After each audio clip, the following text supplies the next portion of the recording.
বিটৰ পৰঠা। নমস্কাৰ বন্ধু বান্ধৱীসকল, আহকচোন আজি আমি একেবাৰে দেখিবলৈও ধুনীয়া, খাবলৈও সোৱাদ লগা আৰু খুব হেলদি এটা ব্ৰেকফাষ্ট তৈয়াৰ কৰোঁ। আমি 2 কাপ আটা লৈ লৈছোঁ। তাতে 1 চামুচ আজৱাইন, 1 চামুচ নিমখ আৰু 2 চামুচ ঘি দিছোঁ। আপোনালোকে যদি ফেট হোৱাৰ কথা কিবা ভাবে তেন্তে ঘিটো নিদিলেও হ'ব।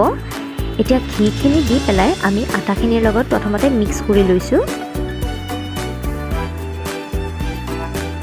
এতিয়া আমি ইয়াতে 2টা বিট পেষ্ট কৰিছোঁ, মিক্সিত মাৰি লৈছোঁ। লৈ পেলাই তাত আমি দি দিলোঁ আৰু এটা পিঁয়াজ কুটি লৈ পেলাই এতিয়া কুহুমীয়া গৰম পানীৰে আমি আটাখিনি মাখি ল'ম।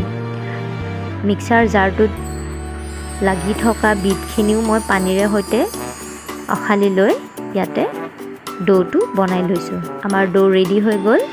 এতিয়া আমি এয়া মই দেখুওৱা চাইজটোতেই লাড়ু বনাই লৈছোঁ আৰু অকণমান চাৰিওফালে আটা লগাই পেলাই এতিয়া আমি ৰুটিকেইখন বেলি ল'ম।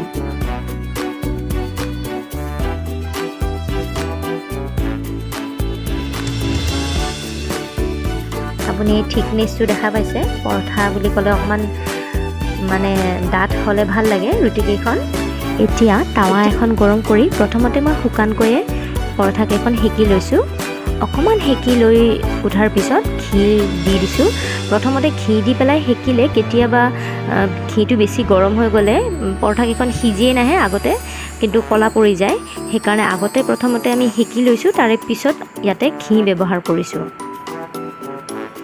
এতিয়া হেতাখনেৰে এনেকৈ হেঁচি হেঁচি দিছোঁ যাতে ভিতৰ ফালে সিজি আহে পৰঠাকেইখন।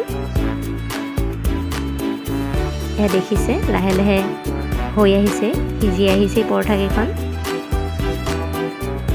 পৰঠা এয়া কোমল কোমল পৰঠা, বিটৰ পৰঠা আমাৰ ৰেডি।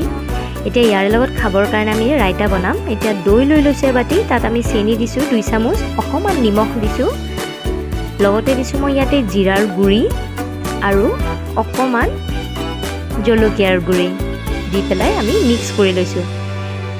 এই ৰাইতাখিনিত আপুনি কেতিয়া তিয়ঁহো কাটি দিব পাৰে, নহ'লে গাজৰো চুকি দিব পাৰে, কিন্তু বৰ্তমান মই এনেকৈ চিম্পলকৈ বনাইছোঁ। এয়া আমাৰ পৰঠা ৰেডি। আপোনালোকেও ঘৰত বনাওক আৰু পৰিয়ালৰ সৈতে পৰিৱেশন কৰক।